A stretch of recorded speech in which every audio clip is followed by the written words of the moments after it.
Rajendra liquor స్కామ్లో మరిన్ని ఆధారాలు దొరుకుతున్నాయి. కొత్త దోషులందరూ తెర మీదకు వస్తున్నారు. అలాగే జోగి రమేష్, ఆయన గురించి మొదటిగా చెప్పుకోవాలంటే ఆయన ఒక మాజీ మంత్రి. మీడియా కెమెరాలు కనిపిస్తే చాలు పూనకము వచ్చిన వాడి మాదిరిగా చెలరేగిపోతాడు. అంతేకాదు, తెలుగుదేశం పార్టీ అధినేత చంద్రబాబు నాయుడు మీద విరుచుకుపడడం అనేది ఆయనకి చాలా మోస్ట్ ఇంట్రెస్టింగ్ పాయింట్. విరుచుకుపడడం అంటే అలా ఇలా కాదు, నోటికొచ్చిన బూతులన్నీ తిట్టడం, దమ్ముంటే బయటికి రా చూసుకుందాం అని సవాళ్లు విసరటం ఆయనకు ఒక అలవాటైనటువంటి ప్రక్రియ అది. ఇంతకీ నకిలీ మద్యం కేసులో ఏ విచారణకైనా సరే తాను సిద్ధమన్నాడు. అలాగే టెంపుల్స్లో ప్రమాణం అన్నాడు. నిజానికి టెంపుల్స్లో ప్రమాణం చెయ్యాలి అన్నటువంటి పరిస్థితి వీళ్ళకుంటుందా? అసలు ఆ అర్హత ఉన్నదా? లేదు కదా. కారణం ఏంటి? మంత్రిగా పదవీ స్వీకారం అప్పుడు చేసిన ప్రమాణం, మరి అది ప్రమాణం కాదా? అది ప్రామాణికం కాదా? ప్రజల మధ్యకు వచ్చి నిష్పక్షపాతంగా, రాగద్వేషాలకు అతీతంగా పాలన చేస్తాము, అలాగే బాధ్యతను నిర్వహిస్తాము అన్నటువంటి ప్రతిజ్ఞ, అలాగే ప్రమాణం ఏమైంది?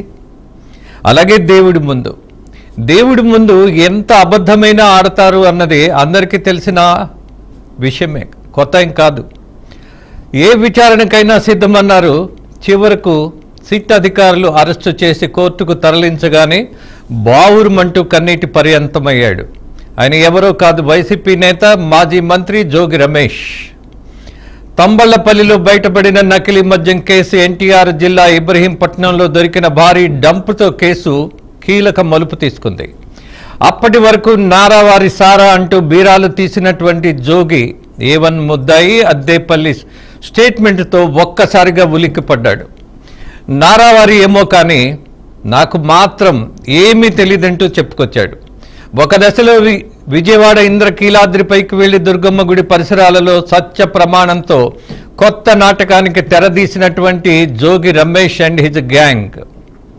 అలాగే నకిలీ మద్యం స్కామ్ కేసులో అరెస్ట్ అయిన మాజీ మంత్రి జోగి రమేష్ను, అతని సోదరుడు జోగి రామును అదుపులోకి తీసుకున్నటువంటి పోలీసులు విజయవాడ గురునానక్ నగర్ ఎక్సైజ్ పోలీస్ స్టేషన్కి తరలించిన తర్వాత అనేకమైనటువంటి విషయాలు బయటపడ్డాయి.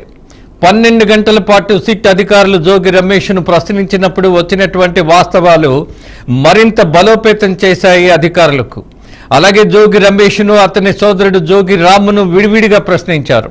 అనంతరం సిట్ అధికారులు జోగి నివాసంలో కూడా సోదాలు చేపట్టారు. ఈ నేపథ్యంలో జోగి రమేష్ భార్యకు చెందిన మొబైల్ ఫోన్తో పాటు ల్యాప్టాప్ను కూడా, హార్డ్ డిస్కులను, అలాగే పలు మొబైల్ ఫోన్లను, జోగి ఇంటిలోని సీసీ ఫుటేజ్ని సిట్ అధికారులు స్వాధీనం చేసుకుని జోగి రమేష్ భార్య, రెవెన్యూ అధికారుల సమక్షంలో పంచనామా నిర్వహించి వాటిని సీజ్ చేశారు. అయితే నకిలీ మద్యం కేసులో కోర్టుకు సమర్పించిన రిమాండ్ రిపోర్టులో 1 నెల వ్యవధిలో జోగి రమేష్ను A18 అద్దేపల్లి జనార్దన్ 2 సార్లు కలిసినట్టు వివరించారు.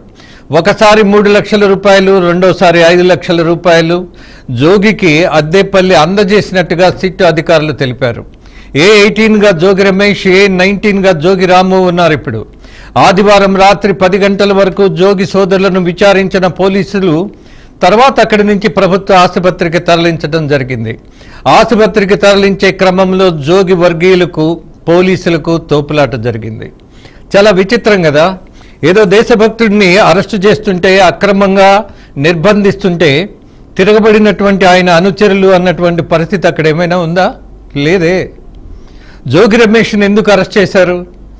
అనేకమైనటువంటి కేసుల్లో అరెస్టు చేసేటటువంటి ప్రయత్నంలో ఆయన అదృష్టమో, అలాగే న్యాయ వ్యవస్థ దురదృష్టమో, లేదా బలహీనతో ఆయనకి బెయిల్ వచ్చింది, అరెస్టు చేయొద్దు అని. ఇక సిట్ దర్యాప్తులో వచ్చినటువంటి లిక్కర్ స్కామ్లో ఆయనకి ఏ కోర్టు మద్దతు పలిగేటటువంటి పరిస్థితి లేనటువంటి సాక్ష్యాధారాలను సేకరించారు.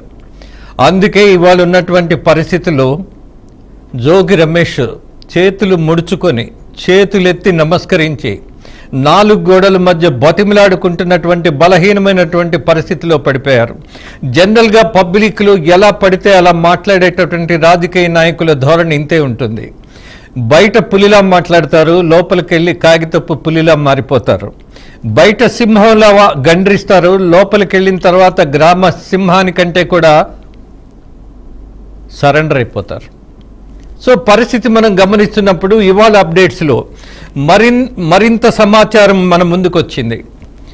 ఈ లిక్కర్ ఏదైతే ఒక ఫ్యూరియస్, ఒక కల్తీ లిక్కర్ను తయారు చేయటం అనేది ఎక్కడ ప్రారంభించారు అని అంటే, గత చరిత్ర చూసినప్పుడు విదేశాలలో ఇలాంటి వ్యాపారం చేసినటువంటి జయచంద్రారెడ్డి అలాగే వైసీపీ నాయకులు ఇవాళ కొత్తగా సాక్ష్యాధారాలు సేకరించినటువంటి పరిస్థితుల్లో గోవాలో అనేక ప్రాంతాల్లో ఆ రాష్ట్రంలోనే ఈ కల్తీ లిక్కర్ తయారు చేసేటటువంటి కేంద్రాలు, డంపులు, అలాగే దానికి కావలసినటువంటి ముడి సరుకులు, మేబీ స్పిరిట్ కావచ్చు, అలాగే దానికి సంబంధించినటువంటి సరఫరా కోసం బాటిల్స్, లేబుల్స్, అలాగే ఆ సీసాల మూతలు కూడా అక్కడే తయారు చేసినట్టుగా మొత్తం సాక్ష్యాధారాలు ఇవాళ బహిర్గతమయ్యాయి.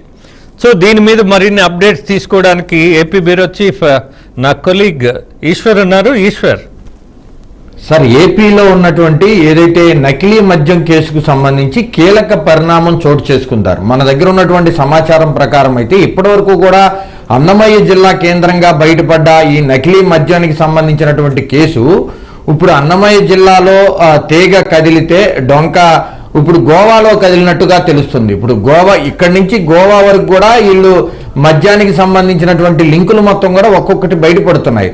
ప్రధానంగా మద్యం తయారు చేయడానికి కావాల్సింది స్పిరిట్.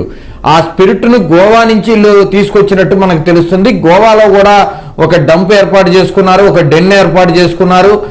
అద్దేపల్లి జనార్దన్ రావు అక్కడ కేరళకి చెందిన వ్యక్తి జినేష్ అనే వ్యక్తిని సిట్ అధికారులు గుర్తించడం జరిగింది. జినేష్ అనే వ్యక్తి గోవాలోనే ఈ నకిలీ మద్యాన్ని కూడా తయారు చేసి పలు రాష్ట్రాలకు పంపించి అమ్మకాలు చేస్తున్నట్టు ప్రాథమికంగా గుర్తించారు.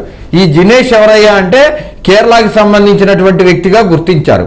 ఇతనితో అద్దేపల్లి జనార్దన్ రావు ఇద్దరు కూడా కలిసి ఇదంతా కూడా ఈ నకిలీ మద్యం వ్యవహారం నడుపుతూ ఉన్నారు. ఆంధ్రప్రదేశ్కు వచ్చినట్లయితే మాజీ మంత్రి, వైసీపీలో కీలక నేత అయినటువంటి జోగి రమేష్ ఇంటికి సీసీ కెమెరాలో బయటపడినటువంటి ఆధారాలు మనం ఒకసారి గమనించినట్లయితే అద్దేపల్లి జనార్దన్ రావుకి, జోగి రమేష్ సోదరుడు రాముకి వీళ్ళ మధ్య జరిగినటువంటి ఆర్థిక లావాదేవీలు వీటన్నిటిని కూడా ప్రాథమికంగా బేస్ చేసుకున్న సిట్ అధికారులు పక్కా ఆధారాలతో అరెస్ట్ చేయడం జరిగింది. అరెస్ట్ చేసిన తర్వాత కోర్టుకు సబ్మిట్ చేశారు. జడ్జి కూడా రిమాండ్ ఇచ్చిన నేపథ్యంలో ఇప్పుడు జోగి రమేష్ బయట ఉన్నప్పుడు ఈ కేసు అంతగా పురోగతి సాధించలేదు సార్. మనం దీన్ని ప్రధానంగా గుర్తించాలి.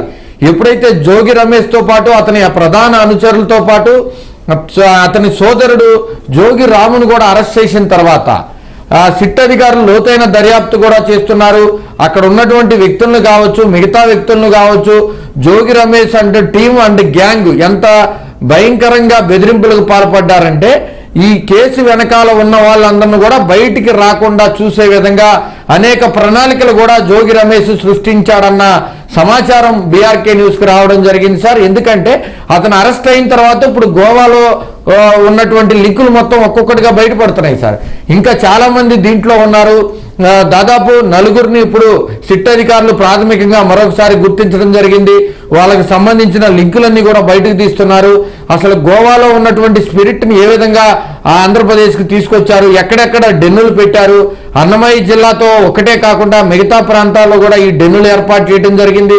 దానికి సంబంధించినటువంటి మిషనరీస్ కావచ్చు, దానికి సంబంధించినటువంటి క్వార్టర్ బాటిల్స్ కావచ్చు, క్వార్టర్ బాటిల్స్ తో పాటు ఆ మూతలు కావచ్చు, సీల్స్ కావచ్చు, పక్కాగా ఆ క్వార్టర్ బాటిల్స్ అన్ని కూడా కంపెనీ నుంచి వచ్చినట్టుగానే తయారు చేయటంలో ఈ అద్దేపల్లి జనార్దన్ రావు దిట్టగా మనం చెప్పొచ్చు సార్. దీనికి సంబంధించినటువంటి చాలా మంది వ్యక్తులు అద్దేపల్లి జనార్దన్ రావుకి బ్యాక్గ్రౌండ్ లో ఆర్థికంగా సపోర్ట్ చేశారు, టెక్నికల్ గా సపోర్ట్ చేశారు. ఆ మిషనర్లు కొనుగోలు చేయడానికి కూడా ఆర్థికంగా ఎవరెవరు సహాయం చేశారనే దాని మీద కూడా సిట్ అధికారులు అయితే లోతైన దర్యాప్తు కూడా చేస్తున్నారు సార్. అయితే మన దగ్గర ఉన్నటువంటి సమాచారం ప్రకారం అయితే గోవా కేంద్రంగా జరిగినటువంటి డంపు డెన్ను ఎక్కడుంది, వాళ్ళకు కొన్ని డెన్ ప్రాంతాలను కూడా ఏర్పాటు చేసుకున్నారు. అక్కడ మిషన్లు పెట్టడం, ఆ మిషన్ల ద్వారా తయారు చేసినటువంటి మద్యాలను వివిధ రాష్ట్రాలకు కూడా తయారు చేయడం జరిగింది. నార్త్తో పాటు నార్త్ గోవా పలు ప్రాంతాల్లో కూడా వీళ్ళు వ్యాపారం చేసినట్టు ప్రాథమికంగా సిట్ అధికారుల దగ్గర వీళ్ళందరూ కూడా ఒప్పుకున్నట్టు కూడా మనకి సమాచారం వస్తుంది సార్. చూడాలి ఎంత మేర ఏ స్థాయిలో వీళ్ళు బరి తెగించారనేది మరికొన్ని రోజుల్లో స్పష్టమైన ఆధారాలు కూడా బయటకు వచ్చే అవకాశం ఉంది. ఈ కల్తీ మద్యం ద్వారా అనేక కుటుంబాలు రోడ్డు మీద పడ్డాయి సార్. చాలా కుటుంబాలు ఇప్పటికీ కూడా బాధపడుతున్న పరిస్థితి. కుటుంబ పెద్ద మద్యం కల్తీ మద్యం తాగటం వల్ల చనిపోవడం ద్వారా ఆ కుటుంబం మొత్తం కూడా రోడ్డు మీద పడిపోయినటువంటి పరిస్థితి. వైసీపీ అధికారంలో ఉన్న 5 సంవత్సరాల్లో కూడా ఈ అద్దెపల్లి జనార్దన్ రావు ఆ గోవాలో ఉన్నటువంటి కొంతమంది వ్యక్తులతో జతగట్టి ఆయన చేసినటువంటి నకిలీ మద్యం వ్యాపారంతో కోట్లాది రూపాయలు గడించారన్న వాస్తవాలు ఇప్పుడు ఒక్కొక్కటిగా బయటకు వస్తున్నాయి. దీని వెనకాల ఆర్థికంగా టెక్నికల్ గా కూడా జోగి రమేష్ తో పాటు జోగి రమేష్ సోదరుడు రాము కూడా ఉన్నట్టు తెలుస్తుంది. ఎప్పుడైతే వీళ్ళిద్దరూ అరెస్ట్ అయ్యారో ఆ గోవాకి సంబంధించినటువంటి లింకులు ఒక్కొక్కటిగా బయటపడుతూ ఉన్నాయి. ఆంధ్రప్రదేశ్లో పెద్ద ఎత్తున ఈ కల్తీ మద్యాన్ని విచ్చలవిడిగా బెల్ట్ షాపులతో పాటు వైన్ షాపులు కూడా అమ్మినట్లు సిట్ అధికారులు గుర్తించారు. దానికి సంబంధించిన డేటాను ఒక్కొక్కటిగా బయటకు తీస్తుంటే కళ్ళు బయర్లు గమ్మే పచ్చి నిజాలు కూడా బయటకు వస్తూ ఉన్నాయి సార్. ఎందుకంటే అసలు గోవా కేంద్రంగా మద్యానికి పెట్టింది పేరు గోవా. అటువంటి గోవా కేంద్రంగానే వీళ్ళు కల్తీ మద్యాన్ని కూడా తయారు చేశారంటే దీని వెనకాల ఎవరెవరున్నారు ఏంటనేది సిట్ అధికారులు అయితే లోతైన దర్యాప్తు చేస్తున్నారు సార్. ఎస్ ఈశ్వర్, మరొక విషయాన్ని కూడా